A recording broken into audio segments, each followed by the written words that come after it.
Tere tulemast kõigile minu videosse. Mina olen Irina, kohalik lohe ja täna räägin ma teile oma märtsikuu plaanidest. Märtsikuus mul praegu otseseid plaane ei ole, välja arvatud need, mis mul on mõned veidi nagu kohustuslikud asjad. Nii et nendest siis järjekorras. Esiteks, Tartu Linna Raamatukogu noortekohvikus märtsis loeme me Leelo Tungla Neitsi Maarja 4 päeva. Otsustasime minna natukene ajas tagasi, lugeda midagi veidi sinna klassika hulka kuuluvat ja Eesti autorit. Ja valiks sai selline, et minul on see raamat lugemata, vähemalt ma ei mäleta, et ma oleks seda kooli ajal lugenud, nii et igati tore ja teretulnud. Kohvik on siis nagu ikka märtsi viimasel kolmapäeval Tartu Linna Raamatukogus. Nii, järgmine asi, mis mul on lugemisel või tuleb lugemisse, on see salapärane lasteraamatute hunnik, mida te juba nägite eelmisel kuul ja näete sel kuul ja arvatavasti näete ka järgmisel kuul, kui ma just varem valmis ei saa. Igatahes see lasteraamatute hunniku lugemine jätkub, siin on järgmine ports. Neid tuleb veel juurde ja juurde ja juurde, aga seni mul läheb nende lugemine hästi ja loodan siis nende juurde jõuda märtsikuus ja osaliselt nüüd veebruari alguses ka veel, sest et natukene on veel aega, kui ma seda videot teen. Edasi ma siin mõtlesin, et mida ma veel tahaksin lugeda märtsis, et mul selliseid konkreetseid plaane ei ole. Pooleli mul on praegu ainult Liiborduga Siege and Storm, selle ma lõpetan veebruari jooksul ära. Ja samuti on pooleli mõned salapärase lasteraamatute hunniku raamatud, aga need ei puutu asjasse. Nii et ma hakkasin mõtlema, mida veel teile sellisest vabavaliku raamatust näidata. Endiselt jääb minu nimekirja muidugi The Grandmaster. Seda ma välja ei praagi arvatavasti terve aasta jooksul, kui ma nii kaua suudan vastu pidada mitte lugeda või kui ma õigemini suudan olla nii, ma ei tea, mitte laisk, aga kui mul läheb niimoodi, et ma ei jõua temani kuidagi. Aga igatahes jah, see läheb nimekirja. Edasi ma mõtlesin, mida veel lugeda. Mul on terve kärutäis raamatukogu raamatuid, mida võiks lugeda ja peaks lugema. Ja siis ma valisingi kõige lihtsamad, mis mul on. Nimelt ma eelmisel aastal sügisel millalgi tegin nädalavahetuse, kus ma lugesin ainult graafilisi romaane ja mangasid. Ma sain päris palju loetud, see oli väga lõbus. Et nagu kui tõesti ei suuda lugeda või ei taha lugeda või kui tunnete, et hakkab tekkima see lugejablokk, siis graafilised romaanid, mangad, ideaalne asi, mida lugeda. Mul on isiklikult, ütleme siis, et 3 asja, mida ma tahaksin sel kuul jõuda, kui ma peaksin sel kuul, järgmisel kuul märtsis, ma mõtlen. Kui ma peaksin saama lugeda mingi nädalavahetusel ainult graafilisi romaane ja mangasid või kui ma peaksin tahtma seda teha. Igatahes esimene oleks Haikyuu, Vol 18. See sari on mul pooleli, ma ei pea sellest väga palju teile arvatavasti rääkima, kui te olete minu videosid varem vaadanud. Räägib siis võrkpallist. Võrkpall ei ole enne selle sarja avastamist polnud võrkpall absoluutselt minu teema, ma ei saanud ei reeglitest ega mitte millestki aru, nüüd ma juba natuke rohkem tean. Peategelane on Hinata, kelle unistuseks on siis saada väga-väga heaks võrkpallimängijaks. Ta alguses seda kohe kindlasti mitte pole, tal on küll võimekust, tal on potentsiaali ja ta lõpuks ikkagi realiseerib selle potentsiaali, aga selline hästi tore, hästi armas, ilma suurte probleemideta, selline, mõnes mõttes klassikaline spordimanga, mõnes mõttes siiski ka natukene eriline. Et Vol 18 on mul järgmine, mis on pooleli ja siis jätkame sealt edasi juba. Edasi tulevad raamatukogu mangad, mis mul on raamatust laenutatud, on Jujutsu Kaisen. See on siis üks uuemaid asju, mis eelmisel aastal said ka anime versiooni endale. Mul on loetud esimesed 3 volli, need on siis 4., 5. ja 6. Et räägivad siis poisist, kes teatud olude sunnil neelab alla ühe teemoni sõrme ja saab omale erivõimed ja siis peab hakkama nii-öelda selliste teemonlike olevustega võitlema ja samas püüdma takistada selliste suuremate ja võimsamate teemalike olevuste plaane ja pidama ka väikest viisi sisevõitlust, sest see teemon, kelle sõrmede alla neelas, see nii-öelda elutseb selle poisi peas sees. Igatahes selline seikluslik, mõnus urban fantasy ütleks selle kohta. Siis edasi on mul üks manga, mida ma tahtsin alustada. Ma vaatasin seda animet mingi aeg eelmine aasta. Ja see on siis Izumi Tsubaki Monthly Girls Nozaki-kun. Räägib siis poisist ja tüdrukust, nad käivad samas koolis, samas klassis. Ja poiss on just päris salaja, aga keegi väga ei tea seda, aga ta on mangaka, kes joonistab, kirjutab siis tüdrukute seas populaarseid mangasid ja tüdrukust, kes on siis selle manga pildi peal ilusti olemas punapea. Tema on siis selles poisist sisse võetud ja läheb talle, kõik algab sellega, see tüdruk läheb talle üles tunnistama, et ta on temast armunud, aga poiss arvab, et ta tahab hoopis temalt autogrammi saada ja selline paras koomiline segapuder, aga mulle anime täitsa meeldis. See oli selline lõbus ja lõõgastav, et igal ühel vist on vahepeal vaja vaadata midagi väga, ütleme, lolli, mis tõstaks lihtsalt tuju ja oleks kuidagi mõnus vaatamine. Igatahes raamatukogus on olemas, ma ei tea isegi mitu köidet seda on, aga igatahes 3 tükki ma endale sahkerdasin ja nad on juba mõnda aega oodanud lugemist, nii et kui mul märtsikuus tuleb manga graafilise romaani koomiksi nädalavahetus, siis arvatavasti tulevad ka need lugemisele. Ja ma ei ütle rohkem midagi selle kohta, et arvatavasti lisandub sinna veel graafilisi romaane, mangasid, asju, aga seda siis näete juba märtsikuu lõpus, mis ma sinna juurde panin, kui ma midagi üldse juurde panin.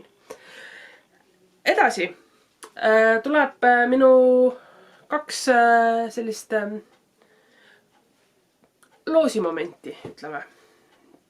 Et esiteks ma arvan, et teeme ära selle suure loosi, kübaraga.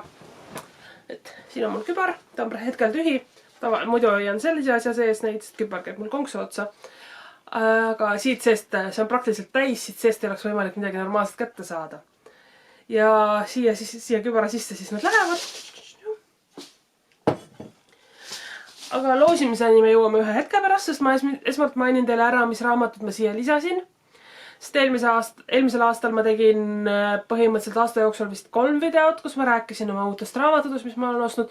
See aasta ma püüan ennast tagasi hoida, mitte väga osta raamatuid. Aga eelmisel kuul mulle kingiti paar raamatut ja siis ma sain oma Illumigrade'i kätte ja seal oli ka paar raamatut. Tavaliselt on 1 raamat, aga erandkorras oli see pandud ka 1 paperback. Ühe raamatuna läheks sinna nimekirja Alice Imedemaal, mis mulle kingiti. Selline Wordsworth Classics väljaanne. Hästi ilus, mulle meeldib. Mul on samas väljaandes ka Jane Austeni Emma ja Alcotti Väikesed naised. Aga seda raamatut ma sinna sisse ei pannud lihtsal põhjusel, et veebruaris ma lugesin Alice Imedemaal läbi. Alice'iga on selline lugu, et seda luges mulle väiksena ema, kui ma laps olin, siis ema luges ette seda mulle. Aga ise ma ei ole seda lugenud. Ma olen natukene õnnelik, et ma selle esimest korda üldse läbi lugesin eesti keeles, sest et see oli ikka väga segane raamat, ma arvan, et ma pean seda uuesti lugema. Millest ei ole probleem, siis mul on kodus tegelikult olemas ka teine väljavanne Alice'st ja ka Alice peelitagusel maal. Ja siis on nüüd see ingliskeelne ka, nii et vaatame, kunagi äkki loen uuesti üle ja saan natuke paremini aru, millest see räägib. Sest ta on imelik. Et see, et legend räägib, et Lewis Carroll oli natukene mingeid huvitavaid aineid tarbinud, seeni näksinud, mida iganes, see võib täitsa tõele vastata. Edasi, nüüd on juba 3 raamatut, mis lähevad ilusti siia ja tegelikult on juba siia minu kaabu sisse lisatud. On Akshaya Ramani The Ivory Key. See asjakene siis tuli Illumigrade'i nii-öelda boonusraamatuna. Ma ausalt öeldes ei ole vaadanud absoluutselt, millest see raamat räägib. Siin on minu teada mingi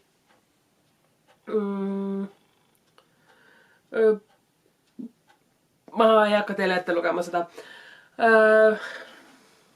Minu arust inspireeritud on India või kusagilt sealt piirkonna mütoloogiast, kultuurist, selline siniste servadega.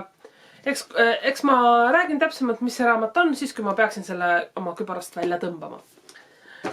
Järgmine raamat, mis mulle kingiti, on Xu Lintani The Daughter of the Moon Goddess, selline.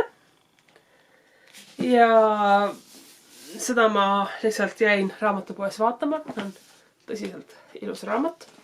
Ja peaks siis olema inspireeritud Aasia kuujumalanna legendidest.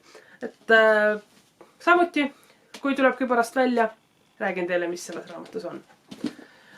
Ja kolmandaks minu Illumigrade'i raamat, mis on nagu ülikaunis, selline. This Woven Kingdom, autoriks Tahara Mafi. Et see hästi ilusa servaga nagu, ma ei tea üldse, kas ma võiksin seda lugeda. Aga peaks olema inspiratsiooni saanud Pärsia müütidest, legendidest, kultuurist. Ja sellist hästi ilus. Et olemas on ka ilusti autori signatuur. Et taaskord, kui peaks tulema välja, siis räägin, milles see raamat on. Aga nüüd lähme siis selle kõige põnevama koha juurde, et vaatame, mis ma kübarast välja tõmban.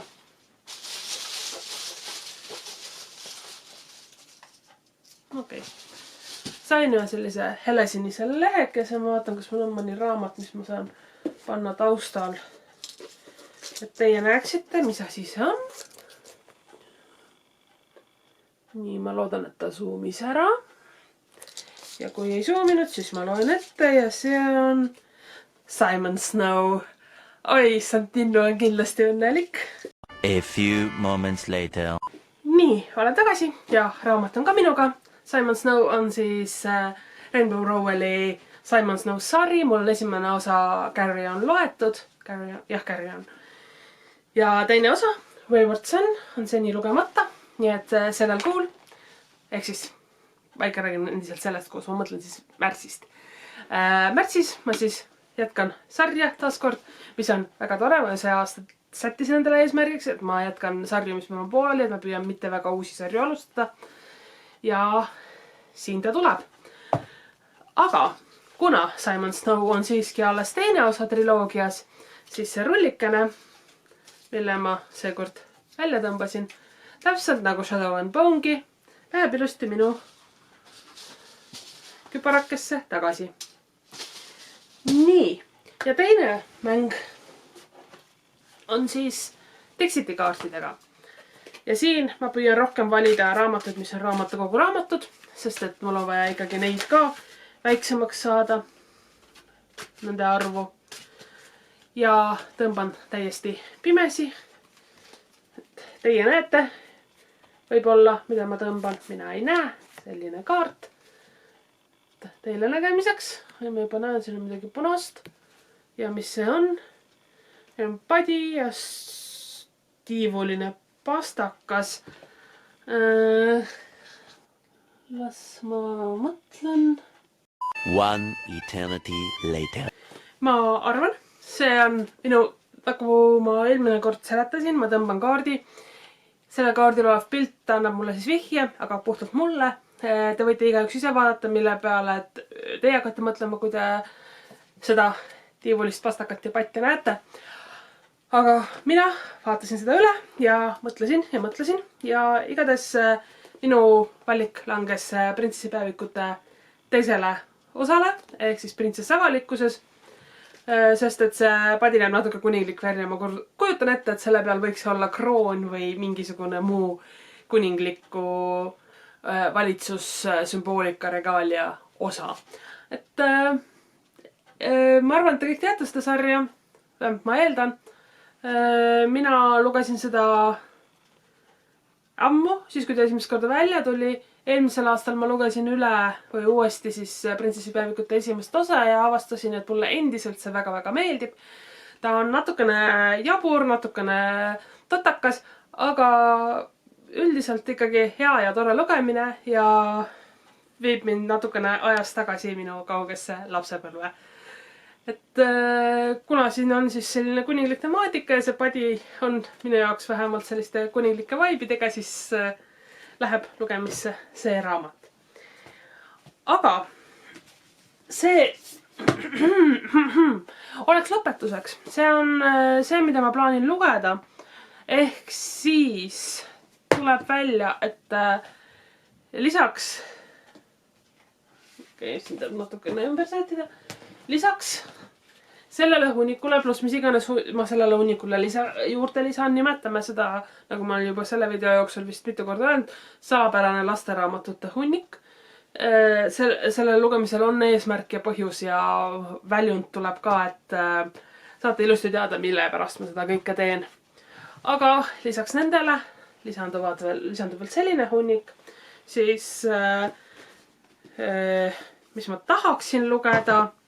2 raamatut, mis mul tulid siis Dixiti ja loosi tõmbamisega ja minu mangade nädalavahetuse lootuse hunnik. Ehk siis see hunnik, mida ma loodan läbi lugeda siis, kui mul peaks tulema soov nädalavahetusel lihtsalt mangasid lugeda.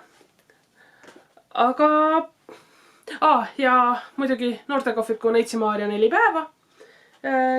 Ja see on hetkel kõik. Nagu näha, ei midagi väga ambitsioonikat, aga loodetavasti ikkagi tore lugemine märtsikuuks. Kuidas on teie lugemisplaane, võite alati minuga jagada kommentaarides.